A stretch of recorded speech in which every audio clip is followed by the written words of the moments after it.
So what we saw last week on TikTok is a preview of what we're going to see for at least the next 4 years. And I think there's some lessons we can learn from it. I'm going to show you all some of the stuff I'm reading, some of the stuff I'm doing, and things to look out for, and how I believe we should approach the coming times.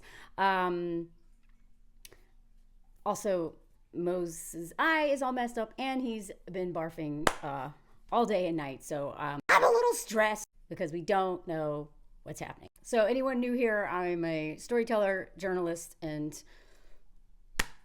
all these other things. And also a survivor of domestic violence and coercive control and like narcissistic abuse, whatever. My dad was a narcissist, clinical narcissist.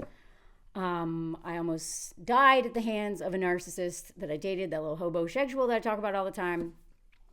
And so I learned a lot of lessons from that particular relationship in terms of how to survive like crazy and chaos. And what happened on TikTok last week was a very hard lesson and a reminder of what I need to focus on moving forward. How do I protect my energy? How do I stay like this? It's a marathon, not a sprint. And especially as a creator online and a woman online, I'm also going to ask, please, I am not beyond reproach or criticism ever.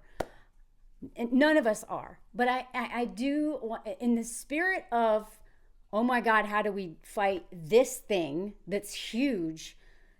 Every time you want to go on in my comments or the comments of my mutuals, unless they're being super problematic and because I'm going to do it, I'm going to make mistakes. I like to be called out in a constructive way, not like called out for things that I actually need to be called out for, but not like my hair, my voice, my screeching, whatever else. I get the same comments over and over and over again. And I just, if you take nothing else from this video, I don't know if I am going to be able to keep this up. What the last 2 weeks with the fires in LA and the TikTok ban, and a lot of my friends have dealt with both in the last 2 weeks, because most of my friends in the US are in LA, and a lot of my friends are in, from either New York or LA, or they started their creative journey wherever they are.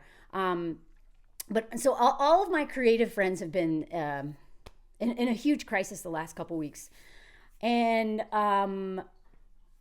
if you appreciate our work, please pause before you take your frustration out on us, because like, I don't know if I or we have the energy to fight people who are with us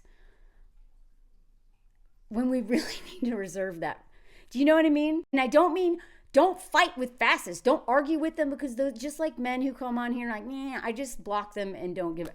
But what I am saying is like a lot of people who are really hurting and really frustrated, and also who don't understand what happened on TikTok, including some of my friends in New York and LA, have been posting stuff, but they're not on TikTok, or they're not creators on TikTok. And it feels, it hurts so bad to have the nation as a whole, other than people who are on TikTok and cared, to be like, get over it. It's not that deep.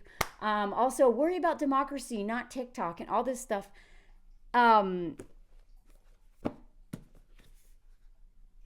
We can worry about all of it at the same time. Please try not to diminish someone else's experience that you don't understand and be like, we should be focusing on this. Because millions of people in the US, their whole livelihood, their ability to pay rent and childcare and food and all that stuff was at risk. Not just the creators. I know people hate influencers, but the people watch us. I'm not an influencer, but I'm like in that category, I guess, but I'm a journalist first. Most of the people threatened by that, like, we're not influencers, And most of us aren't rich. Most of us are barely able to pay our bills, And so that the threat to our financial security, our community, and that's what I was most upset about, was the community I was going to lose. I felt like I was hugging all my TikTok friends and went down with the ship, man. I was up at 5:30 in the morning, or Sunday morning, as the lights went down. And that whole week leading up to that was so stressful and full of so much grief and like, okay, all right, what's going to happen? What's going to happen? And that's what I want to talk about in this video. I am exhausted after it felt like, and all of the abusive relationships I've been in, but especially the one with that complete psycho that I was in, I was like reliving all that collectively. And then this man's playing in our face. The man who literally started it was like, bang, TikTok. And we have receipts. Joy Reid did a whole thing like, we have receipts. This man is the one who started it. Biden, they're all like guilty. But this man started it, and now he gets to save it, and now he wants to thank you. And that is the classic example of what I'm talking about. So I want to show a couple things about what we should be prepared for, how to deal with this, and just please take care of yourself. Don't watch the news every day. Not all of it. I have to for a living, and that's why you probably are going to see me less in the comments, because I am not even in my life right now, because I am so in America or in the United States. And I have to be for work, but I also don't really have to be. I could be talking about other things, but I care so much. And so I'm not here. I haven't been sleeping. I'm so worried. First, about my friends in LA. Well, I have lots of friends in an Avalanche right before that happened. Then LA, doing what I can from afar to support and help and whatever, checking in on people. And then all my friends on TikTok, we are all like, what's happening? And that is the point. The chaos, the fear, and the what's happening, and being in that fight or flight for a whole week. Desperately trying to reach out to all my mutuals. Where can I find you? Where can I find you? Here's my email. Are you on Insta? It took me, forever. And I still didn't find all of them. And then it's back as if nothing happened. And we're supposed to be grateful, and we're supposed to go back to normal. I'm not. I'll still be over there some, but I'm on YouTube mostly. And Patreon. And I'm a little here and I'm a little there, but I don't feel comfortable. It can't go back. After what they just put us through, whatever. Anyway, and especially if Zuckerberg owns it and all that crap. We don't know what's happening, but that's the point. So now I want to get into what we need to look at. And before I get into all that, I'm just going to show you one of the books. Now, this is the Young People's History of the United States. People's History of the United States. What we also need to keep in mind, what I'm about to go through in terms of you can use this on the interpersonal or the personal level with partner, friend, at work, or whatever you may be experiencing this, and then on the big level is big daddy government and what they're doing right now. But the point is, they've always been doing this. Some people may be new to this, right? But if you are Black in the United States, you know this. This is nothing new, right? Black people, indigenous people in the United States, this has been their experience the entire history of our country. Right? So this is nothing new. Trans people, disabled people, women, we know this, right? We know this. This is how what they've always done. They gave us the right to vote. They gave us, not withheld. For how many years? How many hundreds? Not withheld. They gave us. Thank you, Daddy. Thank you for giving us something that was ours and you withheld. That is what Black Americans have experienced and indigenous Native Americans have experienced from day one. So none of this is new to them. And if we'd been listening to them longer, we wouldn't be so, oh my God, right? So this is our history. This is all immigrants, as soon as they showed up here, every single person who's ever been vulnerable in the United States has gone through what, we're all going to go through it. So these books have wisdom and they have hope, because this is not new. It's the details are different. It's not new. So I want to think about things as we go that, this may be new to you, whatever you exist in these, groups. The more privilege you have, the less experience you have with it, but it's not new. And I myself still feel like new to fighting back because I had no idea what our history was for so long until I became, what? I'm not going to stop talking because you're sleeping, baby. I know. The more I learn, the more I'm like, oh my God, and I want to like work towards a better world. But I also, I try to teach what I know, and through my own experience and storytelling. But also at the end of the day, like, I'm a white woman in the United States. I'm still very new at like organizing and community building. I've been working on it for a while, so I'm much better at it now. So I look to historical figures, read books like about, and I even got this one because of Tad, the historian that I follow, suggested this book, and this is what the resistance against in France. A lot of it was what was in Lyon, where I live.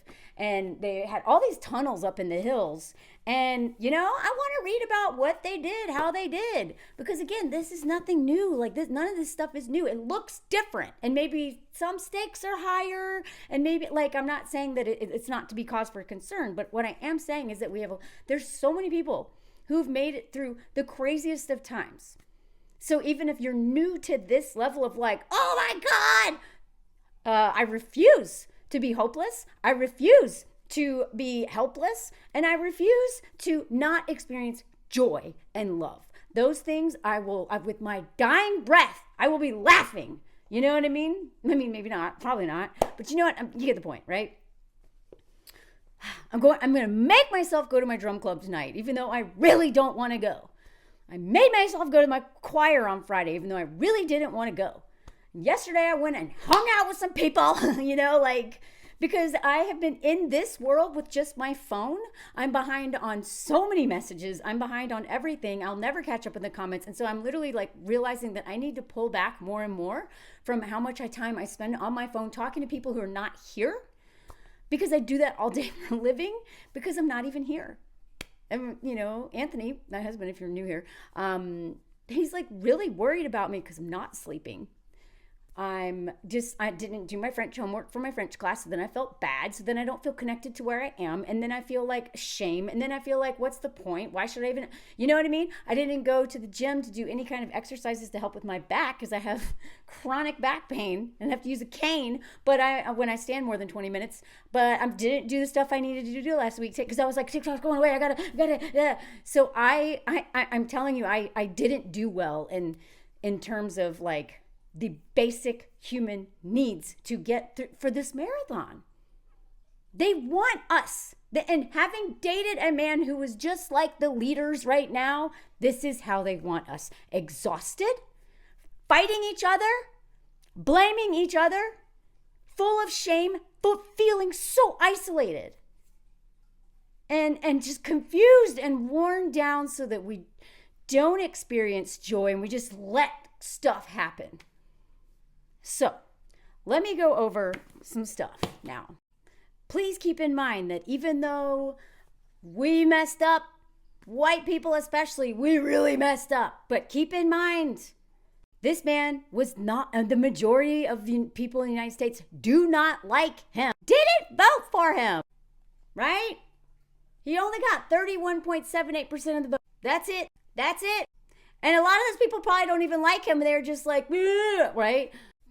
They just screw Democrats or like, or I want my money. He'll never come for me. Well, yes, he will. So again, it's getting real easy to think of January 6th when they, and that violent insurrection that nobody really paid consequences for, more or less, especially not the man who incited it. It's real easy to think all of them are like that, but there's more of us who then, you know what I mean? And also, the people who did vote for him, I am here to talk with and try to get bring, like more to the like humanity side of like, but the people who are way over there, I'm not wasting my time. I'm not arguing. And again, that's why in my comment section, you will not see me arguing with men who are trolling me or women, because I get trolled by plenty of women too.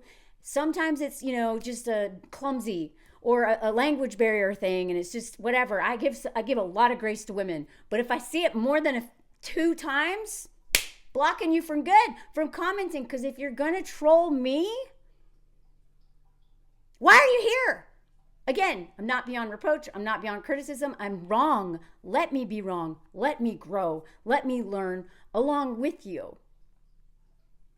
But if you're mean and you do the thing that a lot of white women do, because this is what we were taught, is we're like this violence.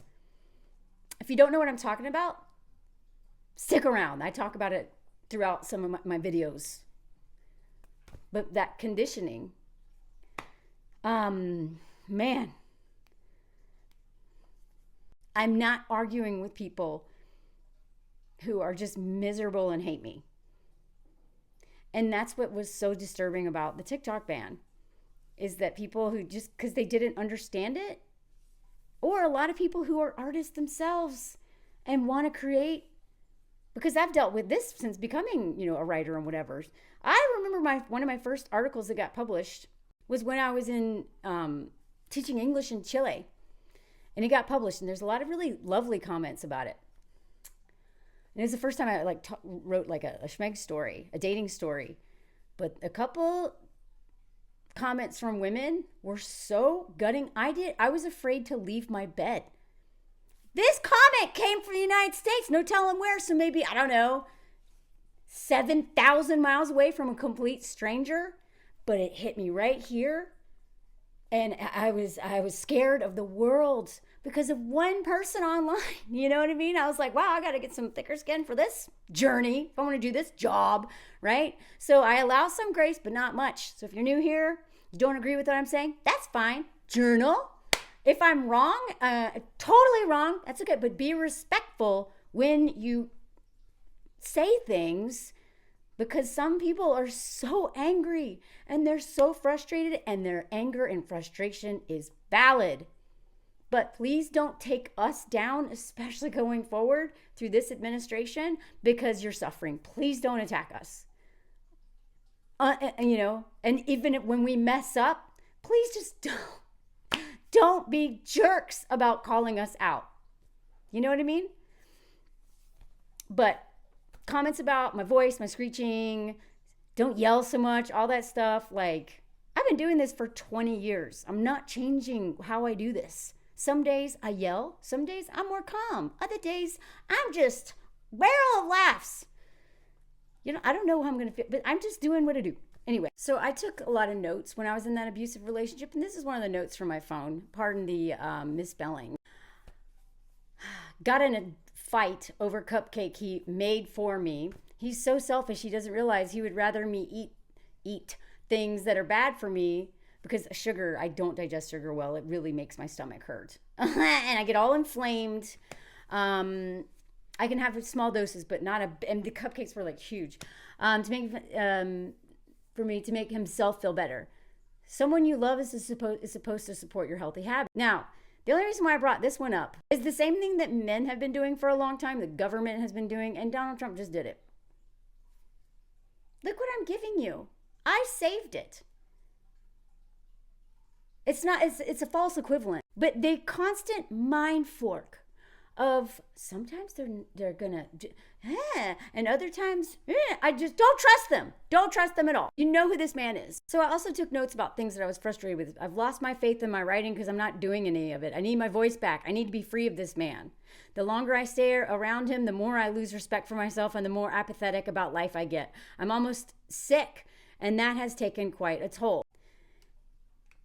We can't just break up with Trump, but we can figure out ways to not go on the chaotic roller coaster him and the media are going to try to get us on. We can't fight. They're going to try to trigger us constantly. And here's the thing. You don't know how to avoid it all the time, but what you can do is become more committed to doing creativity, whether that's writing every day, singing, making content. Please don't do it for the money. You probably won't make, maybe you'll make money, but please don't do it for the money. Just do it for the joy of it, for a voice, for therapy almost. But be more committed to those things than anything else, because self-abandonment, we can't afford right now. You know, I didn't write for the entire time I was in that relationship. I didn't have the energy. That man, even before he became abusive, was exhausting. So whatever it is that brings you joy, whatever community you have, and you know, if you don't have it, go find it. I know it's a lot easier said than done. You know, there's go take an art class, or I don't know, like also, you know, start looking at the things that you prioritize. You know, I started realizing that there's certain things that I'm going to end my I've been paying like $10 a month to Microsoft for like 6 years or something. And I haven't opened it in at least all that money. You know what I mean? So like, I'm trying to go through and be like, where is money just going to things that I don't use, that I didn't even realize I was paying for subscriptions for, because I wrote a book on Microsoft Word. So I think that's why I was like, well, I'll answer it later, but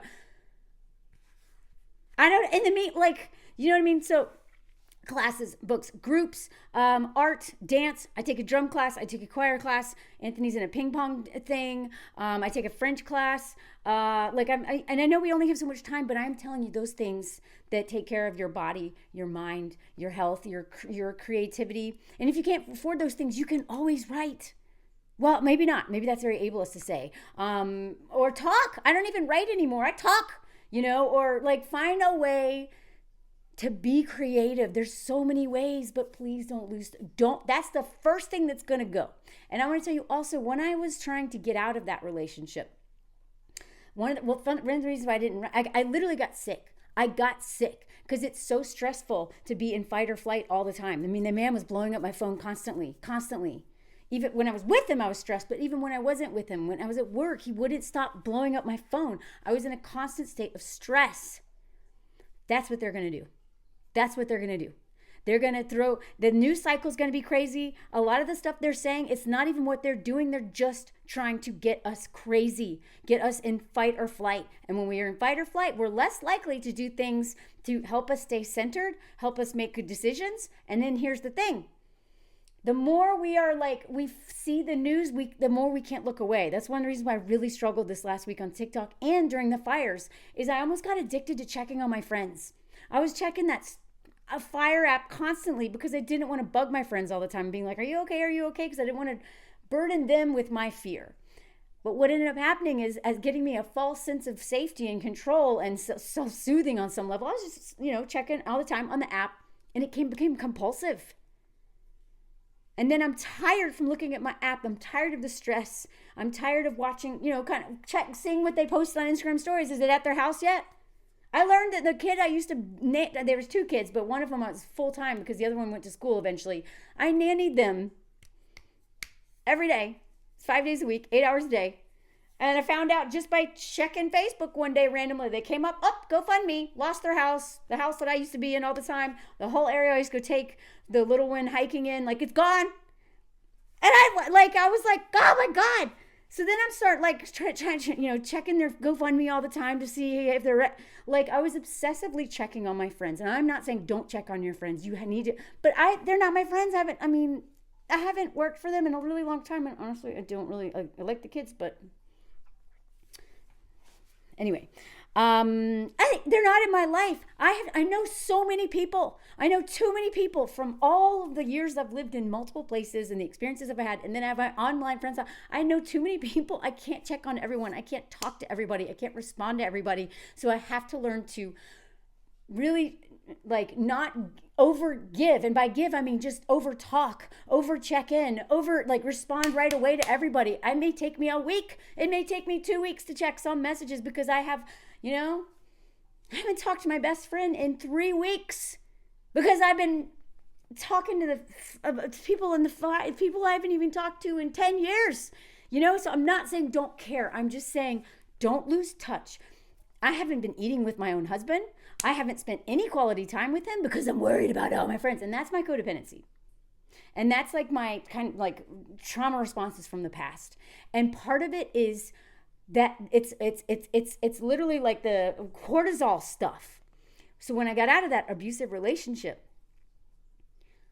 I didn't know what to do because I realized my body was physically addicted to the roller coaster. We got at least 4 years of this, y'all. Don't get addicted to the roller coaster. You have to take pauses. You have to sleep. You have to sleep. Don't do what I've been doing this last 2 weeks, where my eye infection came back now. Like, it doesn't look as bad, but it was like my body is getting sick again. I feel nauseous today. I'm doing it. I'm already doing it. And so I was like, luckily I'm like, I kind of like that I have this eye thing, because the eye thing is like Melanie. Melanie! Whenever my throat starts hurting and now my eye starts getting infected or just like starts blowing up, I know my body is stressed and I need to stop. You're going to get addicted to the stress of the news cycle. We've been through this before, but it's probably going to be worse. Do not stay home to look at doom scroll on your phone and worry about everybody, and avoid doing the things that connect you to hope and joy and a sense of purpose. Volunteer, whatever. Find people that remind you that it's not all about this freaking news cycle. And try. I'm not saying don't criticize people. I'm just saying, please don't what people do anonymously or not even anonymously online to me, my mutuals, and to each other, to y'all, you know what I mean? Like, someone will leave an amazing comment and then someone comes in. So it's like, it's a lot for us to moderate, me and the moderators. We're all dealing with so much, you know? It's really the billionaires versus all of us. And it's so much easier to fight with each other. And that's also a part of coercive control. So let's get into it. This is a real quick recap on coercive control. Some examples of coercive control, like isolating you from friends and family. So,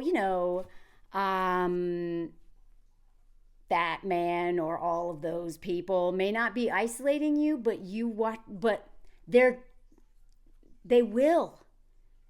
By all this stuff and by they want us to be isolated from each other. And I tell you, I had so many amazing friends in my life when I was in that abusive relationship, and I had so many people who were ready to help me. But my shame and my addiction to this man and the cortisol and the worrying about him more than I worried about my own life. I literally worried about this man who didn't give a crap about me, who hated me more than surviving. And y'all, I was on a National Geographic show for surviving. I am known for surviving in the wilderness. Now, I mean, I've also survived domestic violence and, incest and all these other things too. Rape, all the things, stalking. But I'm a known survivor on National Geographic thought I should be on their show for being a professional survivor. And yet, that's what got me. I was isolated from my family and my friends because I was lying, because my cortisol levels and my nervous system and all of my trauma from my past was hijacking my life. You got to stay on top of this, y'all. You got to take breaks. We can't just not care. Don't just go to bed and let everyone else fight. You know what I mean? Don't just be tap out, nihilist. No! That's not fair to everyone else. But you do have to take breaks. And every problem isn't your problem. And a lot of people who follow me have codependent tendencies, or whatever the word is you want to call it. So much trauma from your childhood or whatever, that maybe you are literally, your role in survival was to make sure everyone else is okay. And I'm telling you, please work on that. Try to figure out a way in your budget to seek help for that, because you will not make it to the next. You will be in such a state, you're going to get sick. The same way an abuser, I talk about this all the time, you can die from the abuse of these men if you're dating them and they never lay a hand on you. Trump may never. None of these may physically affect you, although they will. And you could die from all this. These cortisol levels, the stress of this, you can die. You can get very sick. And I'm asking you, please don't let them do this to you. We approach this as if you are in an abusive relationship and you are working on your way to take care of yourself and take care of your community and look out for each other. Don't let them take your life this way. I could spend a whole hour talking about this one alone, the isolating part. But you get the point. Depriving you of basic needs such as food or, taking away work, taking away, rights and all kinds of stuff. Monitoring your time, monitoring you via online communication tools or spyware.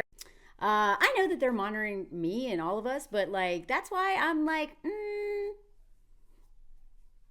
that's why I feel more comfortable on Patreon and YouTube right now.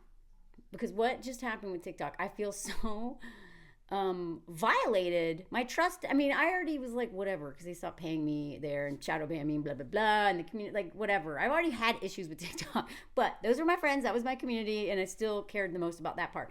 But Patreon, at least, it's I don't have to deal with trolls, and that's how I'm financially able to pay my bills. So thank you, Patreon people, and I will have more things announced soon. It's just been a really rough week. I was crying over there today in a video. I don't cry much, not on here, but anyway, I share my personal life over there and stuff like that. But that and right now YouTube, those are the places where I feel safer. Because I don't want the Twitterification of whatever. Taking control of other aspects of your everyday life, such as where you can go, who you can see, what you can wear, where you can sleep. So again, they can do all this collectively. Depriving you access from support services, such as they're doing all this, right?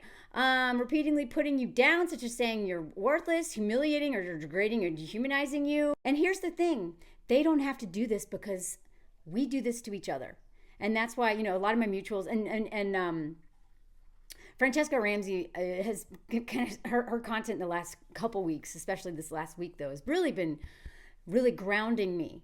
Because she's been saying what I've been feeling, which is hey, with the way people have been attacking people on TikTok who were upset about the way they were literally taking away our community, our friends, our coworkers, and then beating the shit out of them right in front of us.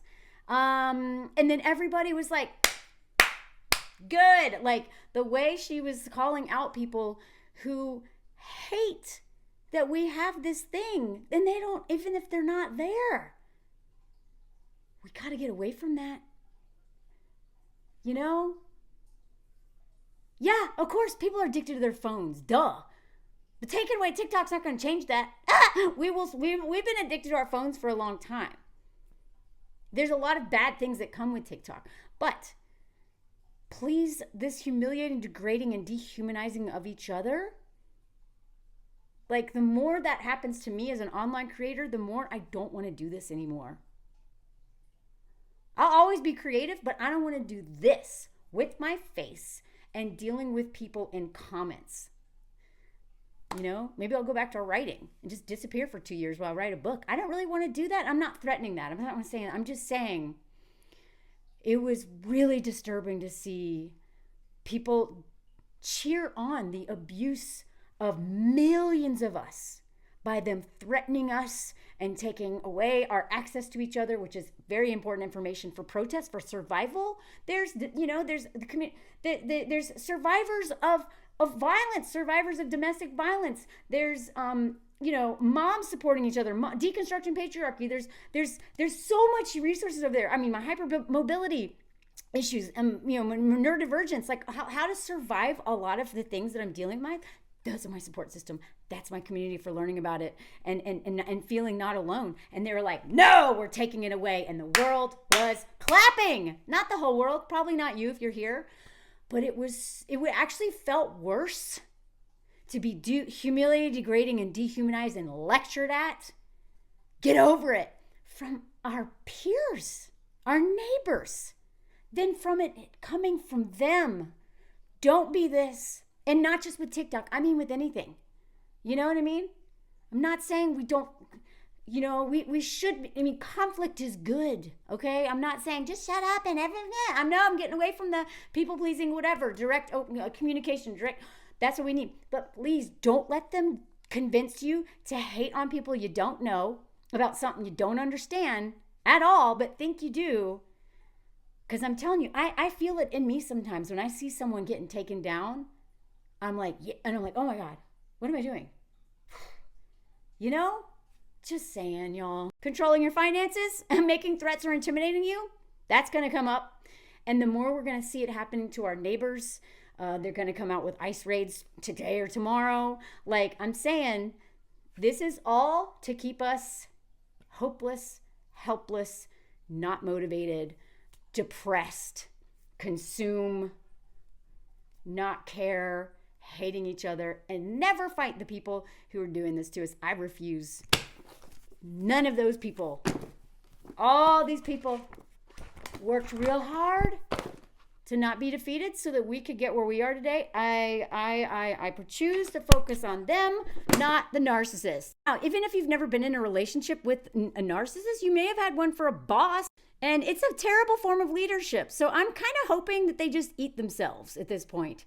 You know, it suppresses creativity and innovation, causes high amount of disgruntled employees, internals, and can end up costing the business, which is the United States, more money because of inefficiency. Now the billionaires will get richer, but literally, like, hyper-capitalism is like a cancer that eats itself. Coercive power is used to control employees and make sure rules are upheld. Some rules don't need to be upheld. You know one of the things that was legal? Slavery.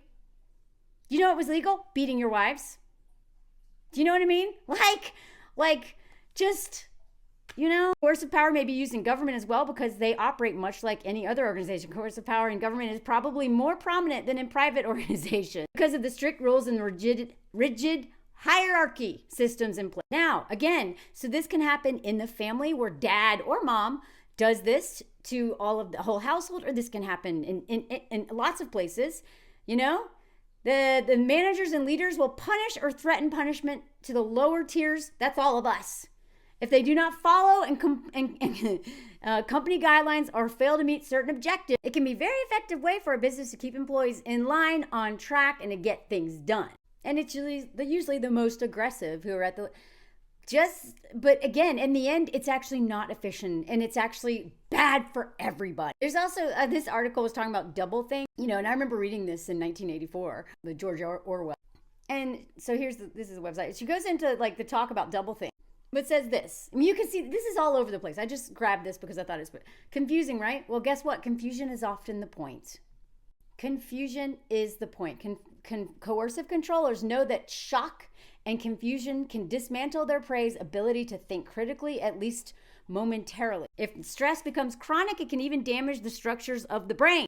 Coercive controllers often make up bizarre and outlandish lies to cover their tracks. The more unbelievable, the more shocking, the more their lies are often believed, because the person hearing the lies is unable to access their critical thinking. I'd also say that, and this happened to me, you don't want to, it's hard to believe anybody would lie about something. And I'm not going to bring it up in this video, but y'all remember like one of the times I broke up with my ex, he literally texted me because he knew that my worrying about him would always trump any of my reason and logic and self-protection. So he'd always say, oh, I'm bleeding from all my orifices, or he'd always have some physical, or I'm going to jump off the bridge, right? But one of the things he said, I got pew-pewed in the middle of town, pew-pewed in the stomach. I'm in the hospital. And of course I was like, what? And then by then I was like, wait, he lies. Well, send me a picture, and he didn't have a picture. But he made up this whole story about how I sent someone out to pew-pew him, and he's in the stomach. And when I was like, wait, no, I forget. He didn't even say that he was in the hospital. I was like, are you in the hospital? And he was like, no. And he said, oh, I got to pull up these texts. He sewed it up with dental floss because that's what he used to do when he rode the rails. Y'all, I've got this text. I got to see if I can find it. They will lie. And this is also what Crutches and Spice mentioned this about the overland window or whatever. Like, they will say things that are so wrong or just outright lies. And then the more time you spend trying to justify it now, you know, like she used the example of like, if you're like, hey, the sky is blue, and they're like, no, it's green. And you're like, wait, it's blue. Like everybody knows, no, it's green. And now all of a sudden you're fighting over something that's so ridiculous that sometimes you even kind of like decide it's like blue-green, because how could they even suggest something so ridiculous? Don't fall for it.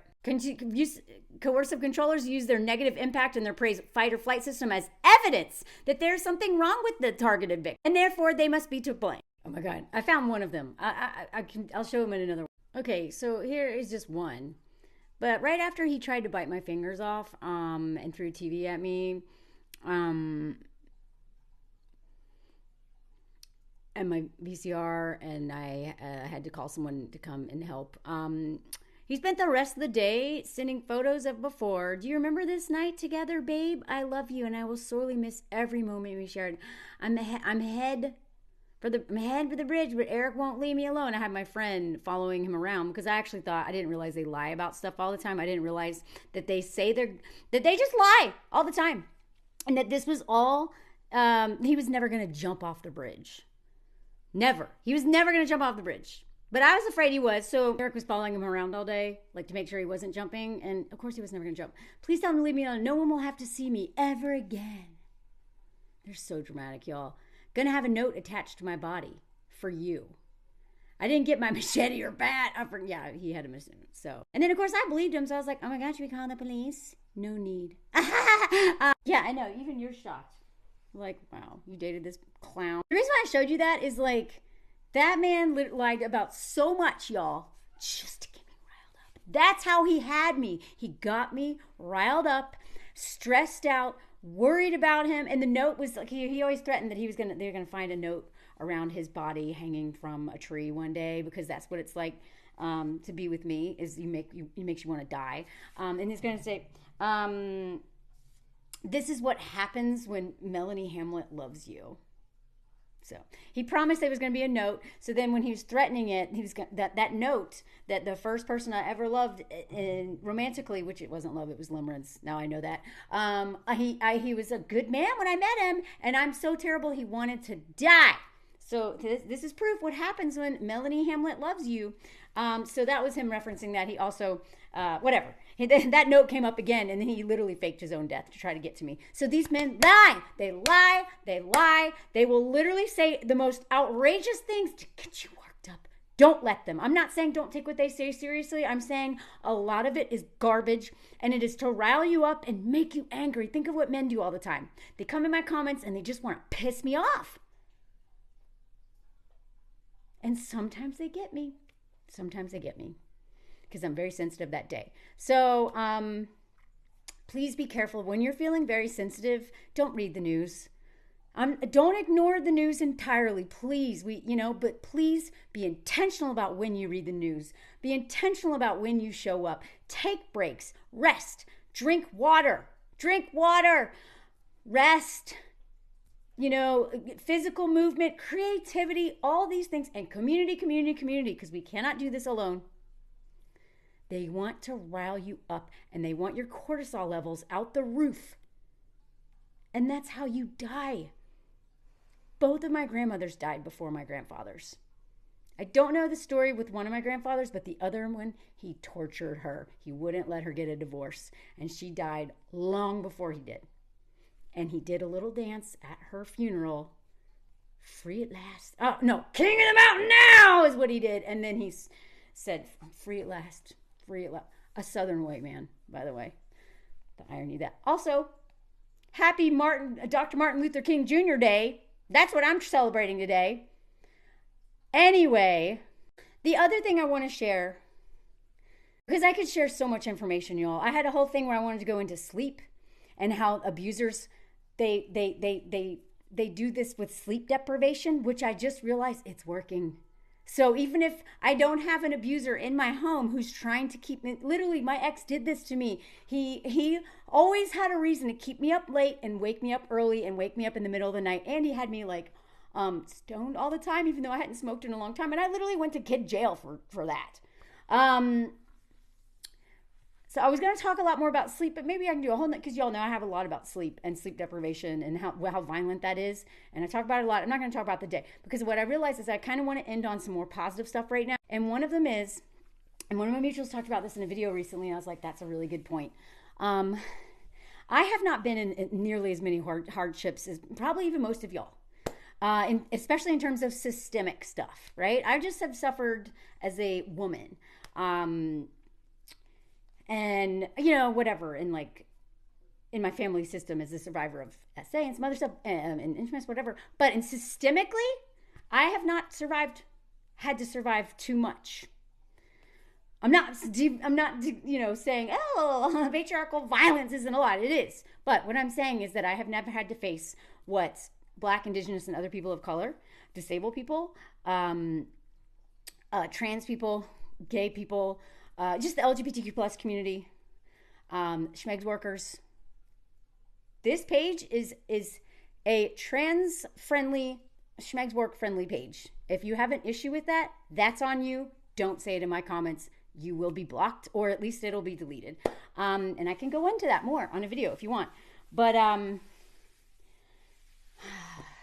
don't have much survival skills or survival experience as a person who's in the member of a community that has been so violently oppressed, like the communities I mentioned just now.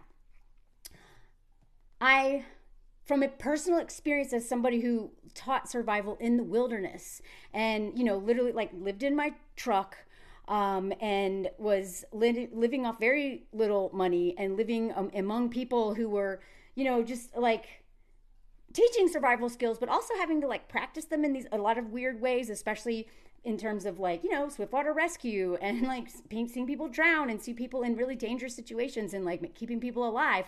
One of the things I will say is that some of our comforts, the things that we love, the things, like the consumerism and even like just some of the comforts that we're used to, we may lose some of those. But I will say, I have never enjoyed my life as much as I did when I didn't have a lot of those comforts. A part of that was because a little masochist in me and a little, trauma survivor and all that stuff. But I'm just saying some of the best times of my life was in my tent with my coworkers, and it's raining and it's sleeting and it's thundering and it's lightning and we're in lightning position, which is this. Sorry, it's this. Like you can't do this. Like you do this so that the lightning comes up your butt and out your thing or whatever. But it doesn't. I don't know if it works or not. I kind of think it's BS maybe. But being like afraid in the wilderness with no distractions of TV, phone, nothing. All we had was each other. Terrified of the elements. Those are also some of the best times of my life because we had nothing but each other. I literally didn't have a television. I'm not saying like don't have a TV. And you know what? If you want to not watch content, like I get it. So I like sometimes when we don't have these things that we love, when the power goes out, I actually, as much as I hate it, sometimes I'm like, I have to be forced to challenge myself to, during confinement, like we were literally locked down here in France. I couldn't leave the house, couldn't see friends, couldn't do all this stuff, had to have permission slips and all that stuff. And Anthony and I were doing puzzles. I started to find joy in really simple things when I was in the outdoors and didn't have access to any distractions. Again, like from college, like from 18 until 37, I didn't have a television. And I had a phone, but it didn't have all this crap on it. I rarely watched TV. And I had so much fun because we were singing songs and entertaining each other.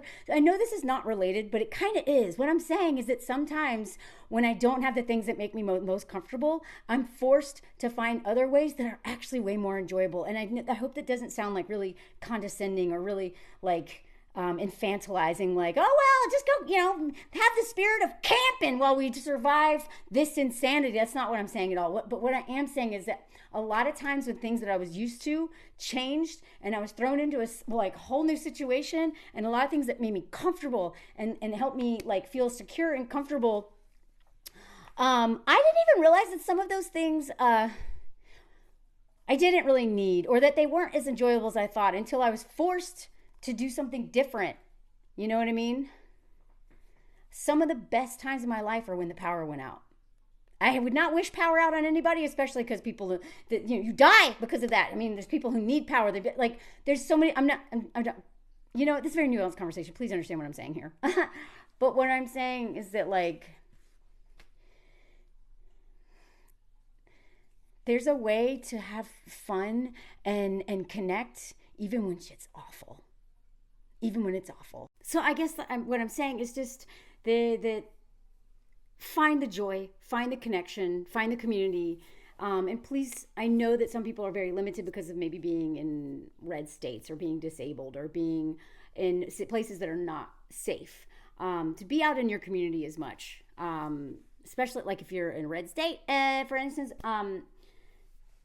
So sometimes online communities are kind of all some people have.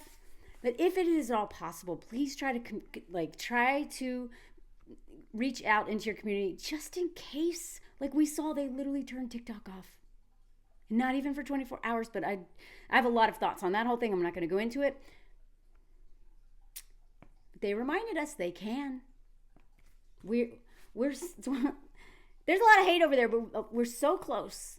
A lot of us are so close and love each other so much through the hard work that we've been doing over there. And just the nature of the app where you're stitching each other and you're talking to each other. I love YouTube. That's what I prefer. In terms of my relationship with the community of my subs. I love y'all. But I don't get to talk as much to my mutuals that I've met on TikTok. And we follow each other here too. So that little, however many hours that was of lights out, was a reminder they could do that at any time, right? So connect to your community. And lastly, I want to share this. Please follow my Patreon if you can. Even if you can't afford it, please follow it for free. But that's where I'm going to do a bunch of lives. I've got 3 people I'm setting up right now. We just haven't nailed the date down yet, but I'm going to announce it soon. And watch parties, and that's where my personal stuff is, and travel content. I'm trying to juxtapose this moment with some stuff to remind you the world is beautiful and what we can do to I don't want us to fall into doom and gloom. It's not helpful. But also, my journals. I've been going through my journals, and they remind me that younger Melanie, as dumb as she was sometimes and as reckless and all that stuff, I was whip smart too. And so I've been reading my journals, and I'm so glad that I journaled through that. So journal, write stuff down. I appreciate my growth more because I'm going back and being like, you know what? I am not that person. I'm stronger now. But you know what? I was pretty strong then. And then I also went and found all these things. Y'all, I was so, this is my when I was a ski instructor in Mammoth in California. This was me all the time. Even though I was so and so self-destructive, I had this in me to just be, I want to laugh, and I want joy so bad that even when I am so self-destructive, I am more committed to laughing and having fun as much as I will not let anyone take that from me. I will not. Never. That doesn't mean I should be laughing through funerals and stuff. Although sometimes there's funny shit that happens there. I'm just saying, even when I was at my worst, I was out there buying stuff like this. Just things to make me laugh and remember who I am. This is so ridiculous, y'all. I also just found this. This is Staple Oculars. I made a video, my very first video on YouTube, which is actually privated, and I'll see if I can find it. Hopefully was about an apple cutter, and this is Staple Oculars, and I literally made a whole movie about an apple cutter, and then this character and inanimate objects talking to each other, and honestly, it's one of the most brilliant things I've ever done. The very first thing I ever did. I mean, and it was one of the most fun things I ever did, and it was free. And it's because I didn't have a TV. I was having an apple cutter, the thing that talking to this and straws and and it was brought out my childish side. So that's the energy I want, y'all. Don't let them take your joy. Don't let them take your humanity. Don't let them, cry and process. Don't avoid feelings, but don't let them wear you out. That's the point. Don't let them do it. So, let's go. Sleeping dog, comment song. Everybody needs to look at a sleeping dog. Sleeping dog, blinking, twitching dog. Comment song. Everybody needs a sleeping dog. Hey, hey, it's gonna be long, 4 years or even more. But you know what? I still enjoy looking at this peaceful sleeping dog. Nothing wakes up Mose except me taking photos sometimes, but not this time. He's been busy being a therapy dog for me. But he's also a little stressed out by me being stressed out about him being sick. Oh my God, I lost the song. I do this at every video. If you're new here, you get a comment song. Sometimes it's random funny stuff I've done traveling or just whatever, but today it's a sleeping comment song. Dog, look at that tiny little running sleeping comment dog. Tap, tap, tap, tap, whatever. This is your moment to write a comment. It's ending soon. Sleeping dog comment song, sleeping dog comment song. Hang in there, y'all. Today is not the end or the beginning, but just another moment in history.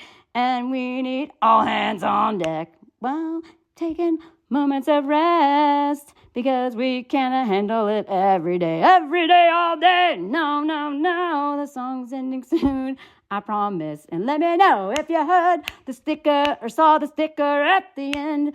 I take even more extra time at the end of each of these videos to do a stupid sticker.